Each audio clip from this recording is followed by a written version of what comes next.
luar biasa, torsinya jambak banget dan menyenangkan sekali. Mobil ini klasik, tampilannya masih kayak mobil bensin, tapi padahal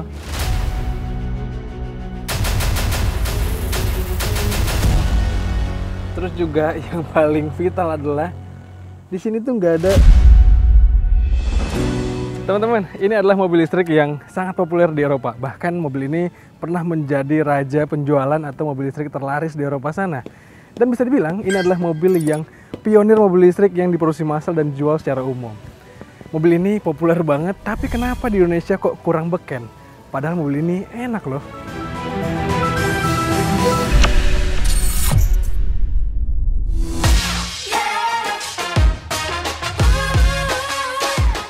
Yes, ini adalah Nissan Leaf.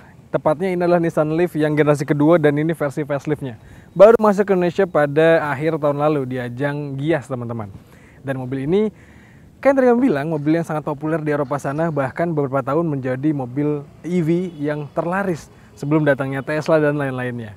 Memang sekarang harus diakui kalau pasar mobil listrik di dunia itu lagi galak-galak ya teman-teman. Selain ada pabrikan dari Amerika Serikat, ada juga dari Korea Selatan, dari Cina, bahkan dari Jerman pun ikut bertarung memanaskan. Makanya pabrikan dari Jepang sekarang mungkin harus lebih galak lagi nih untuk melawan mereka. Dan di Indonesia pun Nissan Leaf harus bertarung di pasar yang galak teman-teman.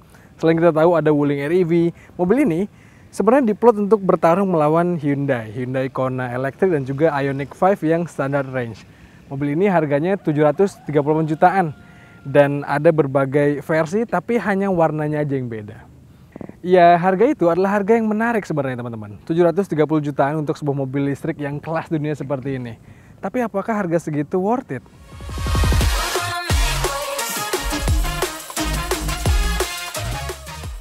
Kami sudah pernah mengulas Nissan Leaf dan sekarang versi facelift. Bisa dibilang secara tampilan minor banget nih ubahannya. Paling di depan grill yang tadinya ada aksen huruf V berwarna chrome diubah menjadi warna hitam. Dan detail cover di headlampnya pun dibuat smoke atau gelap gitu. Di belakang pun hampir susah membedakan Leaf facelift dan non facelift. Oh iya, tentu sebagai facelift berarti secara platform Leaf ini masih sama dengan yang lama. Jadi kebayang kalau tidak ada ubahan secara dimensi atau bahkan spek kaki. Paling yang berubah desain peleknya nih.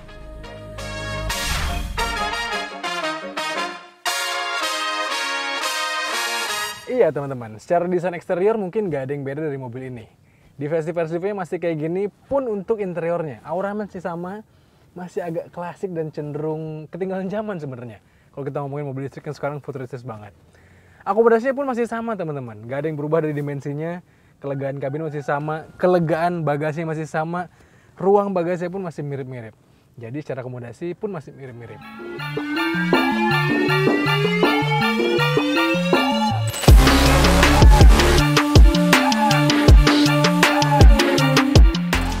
Nah teman-teman, kalau kita ngomongin soal facelift, tentu Nissan Leaf facelift ini masih menggunakan basic yang sama dari Leaf terdahulunya. Yes, platformnya masih sama, yaitu Nissan EV platform. Platform itu sebenarnya nggak dikhususkan untuk mobil listrik teman-teman. Jadi kebayang kalau Hyundai itu ngebuat Ioniq 5 dengan eGMP, yaitu platform yang khusus untuk mobil listrik. Makanya mobil ini secara pengendalian, secara akomodasi, secara layout, secara kelegaan kabin mungkin tidak sebaik yang platformnya khusus untuk mobil listrik. Dan sebenarnya Nissan itu udah punya platform yang khusus untuk mobil listrik, yaitu CMF EV yang dipakai sama Nissan Ariya. Ya tinggal kita tunggu aja lah ya, kapan kira-kira Leaf pakai platform yang khusus untuk mobil listrik.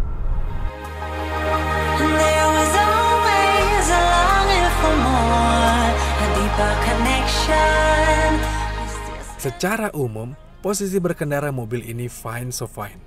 Cuma yang paling terasa agak ganjel adalah mobil ini tuh posisi joknya cukup tinggi, walaupun joknya sudah diatur yang paling rendah. Yang juga agak ngeselin adalah pengaturan setirnya yang hanya bisa naik turun saja. Pengendalian mobil ini pun terasa cukup umum. Rasa menyetirnya khas hatchback medium yang terasa sacet. Setirnya terasa cukup direct dan karakternya ringan khas mobil perkotaan. Bantingan mobil ini pun tergolong medium ke arah empuk. Melahap berbagai macam permukaan hingga jalan rusak tidak ragu, dan kabin tetap terasa nyaman tanpa guncangan yang berarti. Thanks to penempatan baterai yang berat di bagian bawah tengah, body roll jadi terasa minim dan baru mengganggu saat bermanuver ekstrim.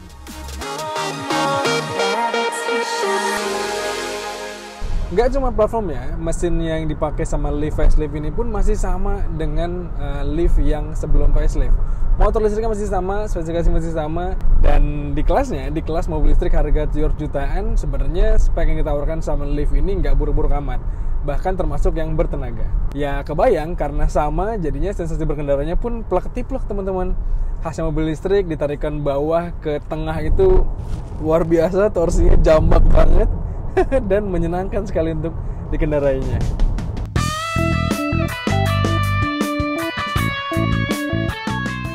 Nissan masih percaya kepada motor listrik AC3 Synchronous berkode EM57 untuk Leaf facelift ini. Motor listrik ini diklaim punya tenaga 150 PS dan torsi 320 Nm. Secara tenaga, jelas ini lebih buas ketimbang Kona elektrik. Tapi untuk torsi sih Nissan Leaf kurang bisa bicara banyak.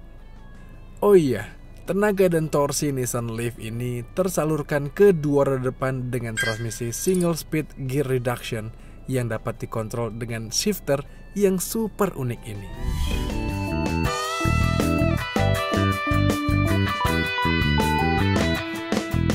Lalu untuk urusan baterainya, Nissan Leaf ini menggunakan baterai lithium ion berkapasitas 40 kWh yang diklaim sama Nissan di brosurnya bisa menempuh jarak 311 km. Tapi sepengetahuan kami, belum pernah MID ini menunjukkan angka 311 km. Kami udah ngecas full, bahkan langsung full kami cek, dan di MID-nya ini hanya paling maksimal bisa 300-an km. Itu pun dengan mode berkendara eco dan juga dengan AC dimatikan. Ya, zaman sekarang siapa ya yang mau berkendara dengan AC dimatikan? Jadi, ya tapi masih dapat sekitar, kalaupun nggak pakai mode eco, AC nyala masih dapat sekitar 280-an kilometer. Ya, dengan angka segitu sebenarnya udah cukup baik lah ya. Untuk mobil listrik harga 7 jutaan, bisa Jakarta-Bandung PP tanpa ngecas, itu udah lumayan. Walaupun kalau kita bandingkan dengan Kona elektrik atau Ioniq 5 yang standar range, memang kapasitas baterainya dan juga jarak tempuhnya gak seleluasa itu. You know those words they hurt me. You found out what made me angry. Then use it to your ability. Now you're trying. Oh ya, tapi baterai Nissan Leaf ini termasuk yang cukup efisien teman-teman penggunaannya. Kami tes di rute harian dengan rata-rata perjalanan kurang lebih 25 km per jam. Nissan Leaf ini mampu mencatatkan angka konsumsi energi rata-rata di 7,5 km per kWh. Dan itu adalah angka yang cukup baik teman-teman. Dan di sini juga ada mode eco yang bisa kita gunakan supaya karakter berkendara kita bisa lebih efisien lagi. Walaupun ya kayaknya Nissan memang ngeplot mobil ini tuh untuk santai, untuk berkendara harian, karena dia nggak masukin mode sport, jadi kita nggak bisa lebih ugal-ugalan lagi.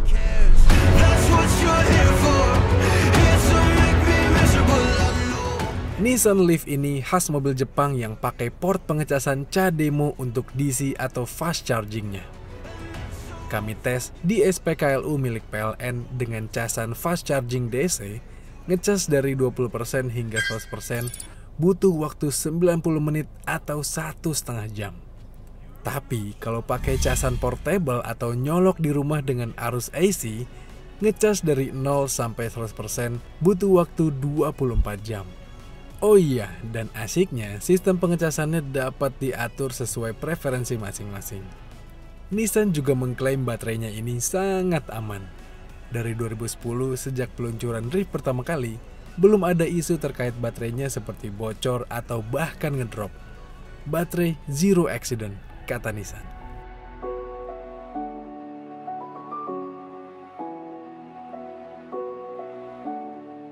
Seperti biasa di Autotest pasti kita akan bahas juga kelebihan dan kekurangannya. Mari kita rangkum dari kelebihannya dulu. Yang pertama, kelebihannya datang dari desainnya teman-teman, yang menurut kami low profile banget.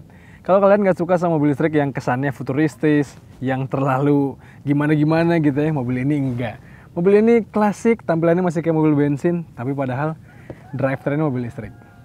Kelebihan yang kedua adalah datang dari fiturnya yang semakin lengkap teman-teman. Di versi facelift ini, Nissan Leaf sekarang udah punya fitur ADAS yang komplit. Ada lane departure warning, ada emergency braking juga, ada juga lane keeping assist-nya gitulah, pakai prevention teman-teman. Dan yang sekarang, spionnya jadi menarik banget. Lihat nih. Tuh. Keren kan? Dan kelebihan terakhirnya datang dari baterainya teman-teman. Baterainya Nissan Leaf ini terkenal aman banget dan juga yang paling penting digaransi sama Nissan Indonesia. Garansinya adalah 160.000 atau 8 tahun pemakaian.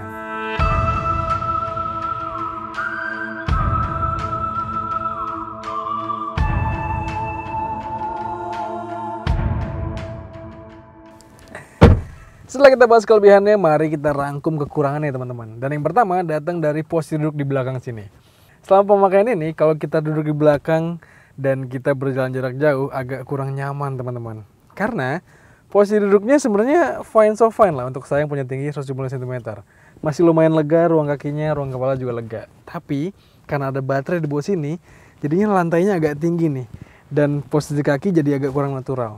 Udah gitu, di belakang sini ada tunnel yang gede banget nih. Jadi kalau kita buat 3 orang penumpang, di belakang sini pasti agak kurang nyaman. Apalagi di belakang sini nggak ada USB port sama sekali. Di depan pun hanya ada satu teman-teman. Jadi auto rebutan nih di sini. Yang kedua, kelemahannya adalah datang dari fitur ADAS-nya teman-teman. Memang tadi kami bilang fitur ADAS-nya sekarang jadi lengkap di facelift-nya ini. Tapi sayang banget nih, nggak ada adaptive cruise control. Terus juga yang paling vital adalah di sini tuh nggak ada auto hold-nya nih untuk rem parkirnya. Walaupun ya secara umum ada fitur e-pedal sih, tapi menurut kami auto hold itu lumayan vital nih.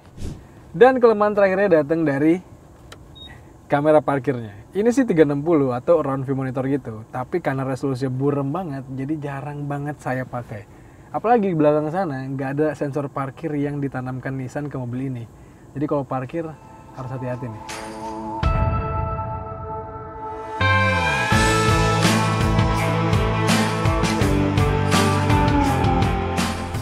Well, kalau ditanya apakah mobil ini worth it atau enggak, harus diakui dengan harga yang mepet dengan Hyundai Kona Electric atau Ioniq 5 Standard Range, jelas Nissan Leaf ini tergolong kalah secara fitur serta kecanggihannya. Tapi secara umum, Nissan Leaf ini tetap menarik. Mobil ini populer di Eropa, baterainya terbukti aman, serta desainnya yang dewasa dan tidak terlalu mencolok atau futuristis, pas tentunya buat kita-kita yang mau main low profile dengan teknologi yang canggih. Apalagi, Nissan dan pengalamannya dalam electric vehicle jelas sudah terbukti.